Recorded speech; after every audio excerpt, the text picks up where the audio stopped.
राधे राधे दोस्तों, हमारे चैनल में आप सभी का स्वागत है। दोस्तों, आज हम सुनेंगे आषाढ़ मास चौथ माता की कहानी। चलिए दोस्तों, कहानी शुरू करते हैं। एक गांव में एक बुढ़िया रहती थी। उस बुढ़िया का एक बेटा था जिसका नाम रामनाथ था। रामनाथ धन कमाने के लिए परदेश चला गया।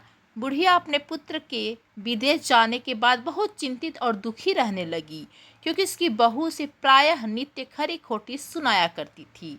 इसलिए बुढ़िया प्रतिदिन चिंतित और उदास रहती थी और घर के बाहर स्थित कुएं पर बैठकर रोया करती थी। बुढ़िया का यह क्रम रोज चलता रहता। एक दिन कुएं में से दिए की माँ नामक एक स्त्री निकली और उसने बुढ़िया से पूछा, बूढ़ी माँ, तुम इस तरह बैठकर क्यों रोती हो? तुम्हें किस बात का कष्ट है? तुम मुझे अपना दुख बताओ, मैं तुम्हारे दुख को दूर करने का प्रयत्न करूंगी। बुढ़िया ने उस स्त्री का प्रश्न सुनकर कोई भी जवाब नहीं दिया और रोती ही रही। दिए की माँ बार बार एक प्रश्न दोहराए जा रही थी। वह बुढ़िया इस बात से झुंझुला उठी। उस बुढ़िया ने दिए की माँ से कहा, तुम मुझसे बार बार ऐसा क्यों पूछ रही हो? क्या सचमुच तुम मेरा दुख जानकर उसे दूर कर दोगी? बुढ़िया की बात सुनकर दिए की माँ ने उत्तर दिया, मैं अवश्य ही तुम्हारे कष्टों को दूर करने का प्रयत्न करूंगी। बुढ़िया ने दिए की माँ का ऐसा आश्वासन पाकर कहा, बेटा कमाने के लिए परदेश चला गया है। उसके पीछे मेरी बहू मुझे बहुत बुरा भला कहती रहती है। यही मेरे दुख का कारण है। बुढ़िया की बात सुनकर दिए की माँ ने कहा, यहाँ के वन में संकटा माता रहती हैं। तुम अपना दुख उन्हें सुनाकर कष्ट से छुटकारा पाने के लिए प्रार्थना करो। माँ बहुत दयालु हैं, दुखियों के प्रति बहुत सहानुभूति रखती हैं। निसंतानों को संतान, निर्धनों को धनवान, निर्बल को बलवान और अभागों को भाग्यवान बनाती हैं। उनकी कृपा से सौभाग्यवती स्त्रियों का सौभाग्य अचल हो जाता है। कुंवारी कन्याओं को इच्छित वर की प्राप्ति होती है।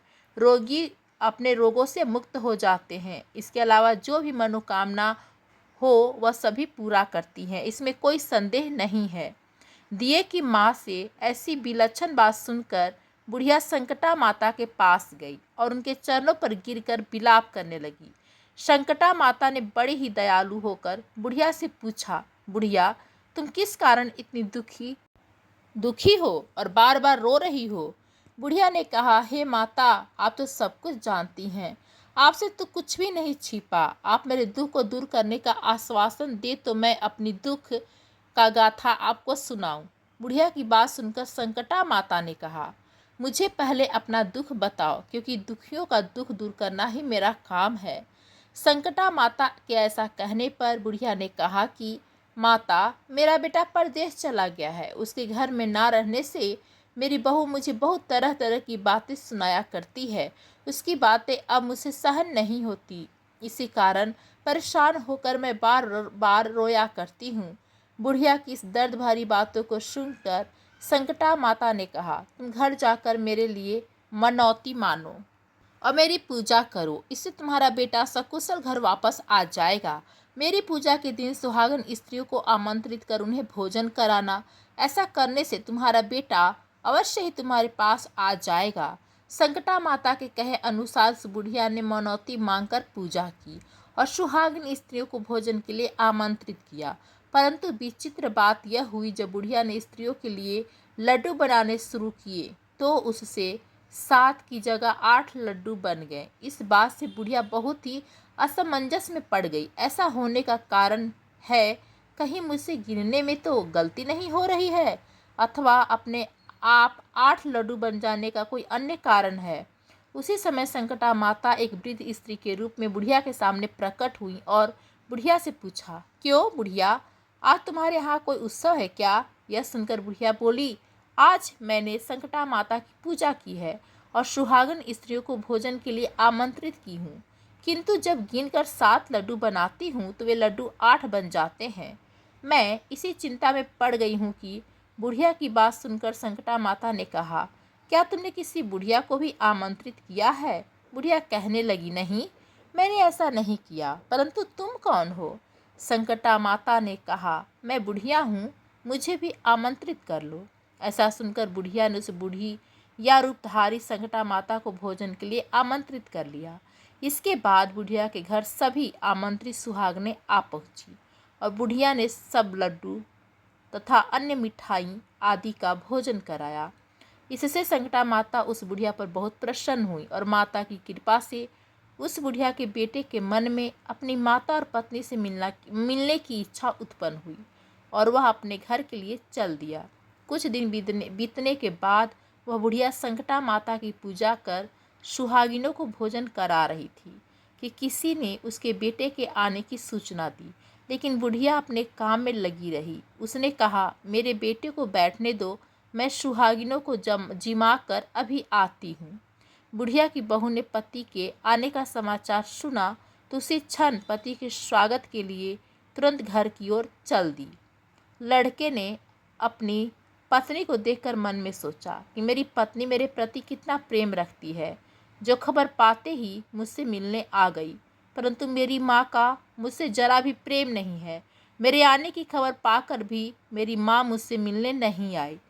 जब पूजा का काम समाप्त हो गया, सभी सुहागिन भोजन करके अपने घर को लौट गईं। बुढ़िया अपने बेटे से मिलने के लिए उसके पास पहुंची। माँ के आने पर बेटे ने पूछा, माँ अब तक कहाँ थी? माँ ने कहा, बेटा मैं तुम्हारी कुशलता के लिए संकटा माता से मनौती मांग रखी थी, उसको पूरा करने के लिए सुहागिनों को जिमा रही थी। संकटा माता की कृपा से उनका मन अपनी पत्नी से हट गया और उसने माँ से कहा, या तो मैं यहाँ रहूँगा या तो ये यहाँ रहेगी। बुढ़िया ने कहा, बेटा तुम्हें मैंने बड़ी कठिन तपस्या से पाया है, इसलिए मैं तुम्हें नहीं छोड़ सकती।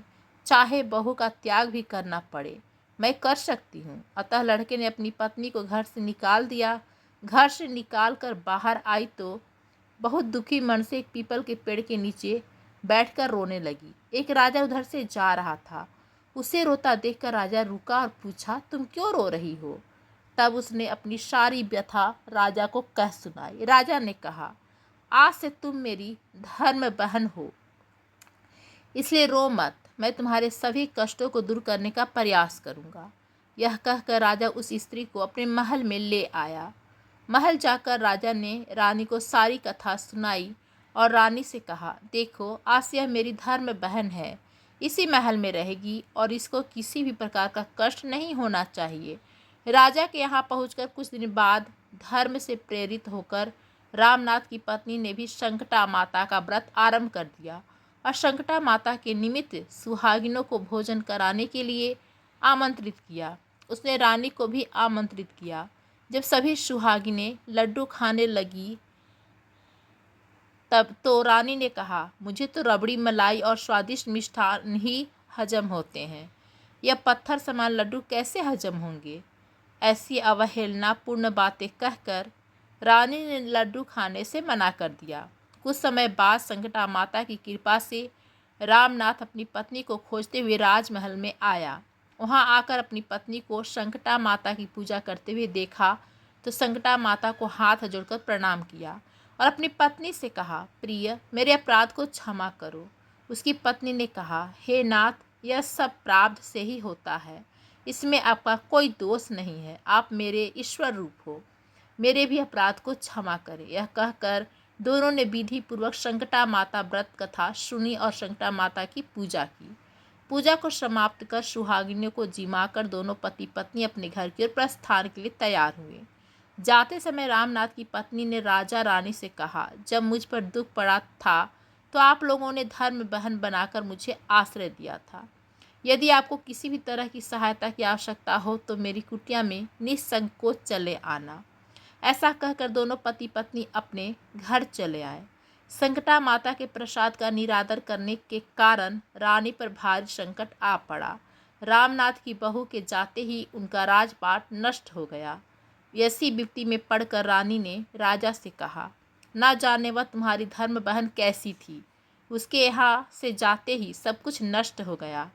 रानी ने राजा से कहा, जाते समय वह कह गई थी कि जब मेरे ऊपर कष्ट पड़ा था तब मैं तुम्हारे यहाँ आई और कदाचित तुम्हारे ऊपर कोई भी कष्ट पड़े तुम मेरे घर आना।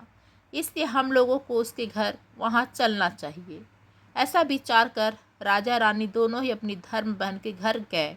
वहाँ जाकर रानी ने कहा, बहन तुम्हारे जाते ही ऐसा क्या हो गया कि हमारी सारी संपत्ति नष्ट हो गई। हम लोग बहुत परेशानी में पड़े हुए हैं। रानी की बात सुनकर रामनाथ की पत्नी ने कहा, बहन मैं तो कुछ नहीं जानती, मेरी तो सब करता धरता संकटा माता है, इसके अतिरिक्त कोई दूसरा नहीं। इसलिए मेरी राय से तुम संकटा माता से अपनी भूलों के लिए क्षमा याचना करो। उन्हीं की मान मनौती से तुम्हारा काम बन जाएगा। तुम्हारे सारे बिगड़े काम अपने आप सुधर जाएंगे। रामनाथ की पत्नी की बातें सुनकर रानी ने श्रद्धा भक्ति से संकटा माता का व्रत किया और सुहागिनों को जिमाकर अनजाने में हुई अपनी सब भूलों के लिए संकटा माता से बार बार क्षमा मांगी। रानी के ऐसा करते ही संकटा माता प्रसन्न हो गई और रात में रानी को सौंपन में कहा कि तुम दोनों पति पत्नी अपने महल को चले जाओ, वहाँ जाकर मेरी पूजा करना और मेरे निमित्त सुहागिनों को जिमाना। ऐसा करने से तुम्हारा गया हुआ राजपाट तुम्हें दोबारा वापस मिल जाएगा। सुबह होते ही रानी ने अपने सौंपन की बात राजा को बताई। रानी की बात सुनते ही राजा उसी क्षण रानी को साथ लेकर अपने महल की ओर चल दिया। महल में आने के बाद राजा रानी ने संकटा माता के कहने अनुसार पूर्ण भक्ति भाव से संकटा माता की पूजा और सुहागिनों को भोजन कराया। ऐसा करने से उनका बिगड़ा हुआ सारा समय सुधर गया और सारा राजपाट उन्हें वापस मिल गया और वह पहले की तरह राज्य को भोगने लगे। बोलो संकटा मैया की जय। इस प्रकार संकटा माता की व्रत कथा समाप्त हुई।